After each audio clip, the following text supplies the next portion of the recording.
An American alligator swallows an adult bonnethead shark, one of 4 examples of the reptiles eating elasmo branches. Photograph by Judy Cook. American alligators gobble up anything they can get their jaws around. Now, a new study has added new items to their menu: sharks and stingrays. It's particularly surprising, says study leader James Nifong, an ecologist at Kansas State University, because alligators are known as freshwater predators. In fact, when Nifong started asking alligator experts if they'd ever encountered instances of the toothy reptiles preying upon elasmo branches, a group that includes sharks, rays, and skates, quite a few people thought he was joking. Watch a big alligator eat a smaller one.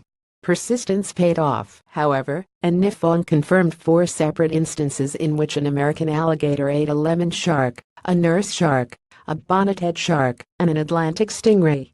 He also uncovered some historical accounts of sharks preying upon American alligators, suggesting that the two carnivores square off more often than thought. Both are known for their extreme eating habits, and both are highly opportunistic predators, says Nifong, whose findings were published in the most recent issue of the peer-reviewed journal Southeastern Naturalist. So, when presented with a potential opportunity to feed, they are not likely to pass it up. There are few reasons why observations of shark-gator showdowns are scarce. For starters, both animals are tough to follow and observe in their coastal habitats, says Adam Rosenblatt, an ecologist at the University of North Florida who studies alligators. What's more, gators consume sharks that are quite a bit smaller than jaws, and so the fish may look like just any other to the average onlooker. Watch alligators hunting secrets revealed by Criticums. Still, alligator researchers have a method for examining the stomach contents of live alligators, a sort of cross between a stomach pump and the Heimlich maneuver. So shouldn't there be more evidence of sharks in gator guts? Probably not, says Rosenblatt, who is all too familiar with picking through alligator vomit. Most prey gators turn to mush pretty quickly within their stomachs, he says. It all turns into one big pile of indistinguishable stuff, except for certain body parts like hair and shells. Elsewhere in the world, there are several observations of crocodilians, a group that includes alligators, crocodiles, and caimans, duking it out with elasmo branches. In Australia, people have witnessed saltwater crocodiles going into the surf to hunt bull sharks. Similarly, a study published earlier this year found that more than half of the freshwater sawfish sampled in Western Australia sported scars inflicted by freshwater crocodiles.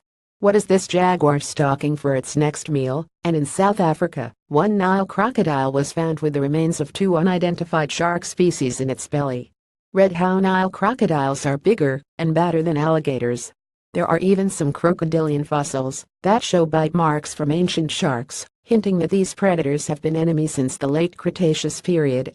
Perhaps most interesting are the several accounts Nifong uncovered of sharks attacking large groups of alligators. In the most bizarre instance, in 1877, hundreds of American alligators congregated in an inlet near Jupiter, Florida, attracted by fish trapped by the high tide. Hundreds of sharks, sensing potential prey, followed. In the days after the battle, beaches as far as 80 miles away were littered with carcasses of both species, according to the Fishing Gazette, a sports magazine at the time. See a National Geographic Interactive of Sharks, Lords of the Sea. While these historical accounts were definitely embellished, probably to exaggerate the number and size of the animals involved, the fact remains these were definitely observations of alligator-elasmo branch interactions, Nifong says. Rosenblatt agrees gators are known to congregate in large groups occasionally to feed on abundant prey, and sharks are known to do the same thing, so it's certainly possible that larger-scale interactions would take place between the two. He adds that both gator and shark populations are generally smaller than they once were, which could explain why such massive gatherings are rare today. Nature is a wild and crazy place.